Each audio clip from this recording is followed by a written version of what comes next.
So today we're going to be talking about how to find real rest for your soul. Rest on the inside and rest on the outside with all that's going on. And I hear you right now, you're saying there is no way we can find rest in the middle of all the chaos, in the middle of COVID, in the middle of a political season, in the middle of things that I know are going on in your life, and they're going on in mine too. They're ruffling us and disrupting us.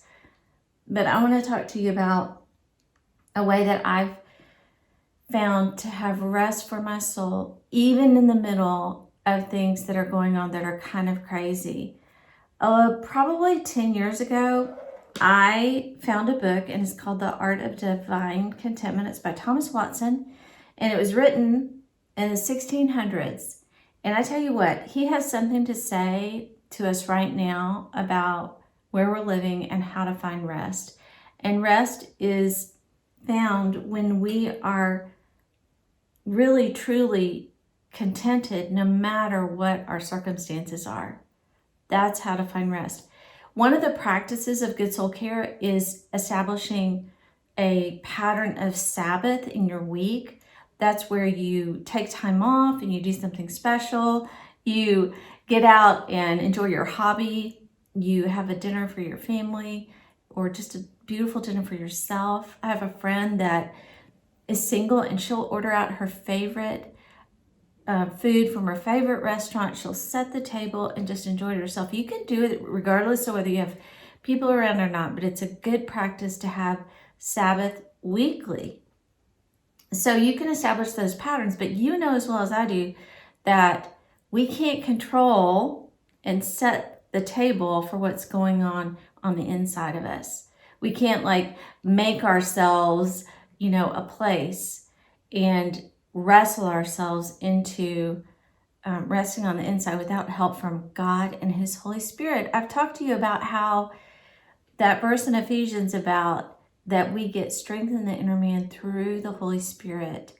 And so I just want to urge you to invite the Holy Spirit in to help you get rest on the inside by becoming content with your circumstances. I know this is hard, especially if you are suffering. I tell you what, I'm an Enneagram 7, and my spiritual director, I talk about Janet all the time, but she has made a profound impact in my life. I meet with her monthly. It's a practice I have.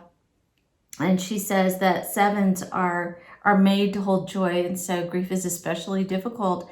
Grief is difficult for everyone, but she talks about how 7s really wrestle with walking through hard things. And I mentioned to you that starting last May, we at the Davises have had something every single month that's been hard, and September was no exception.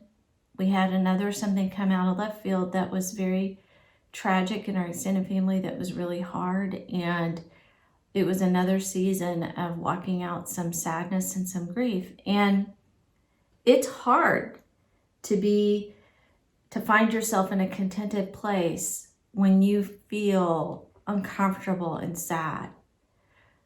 But I love Thomas Watson and this book, The Art of Divine Contentment, because he allows us to remember that even in those hard things, God is in them, and mainly He's with us.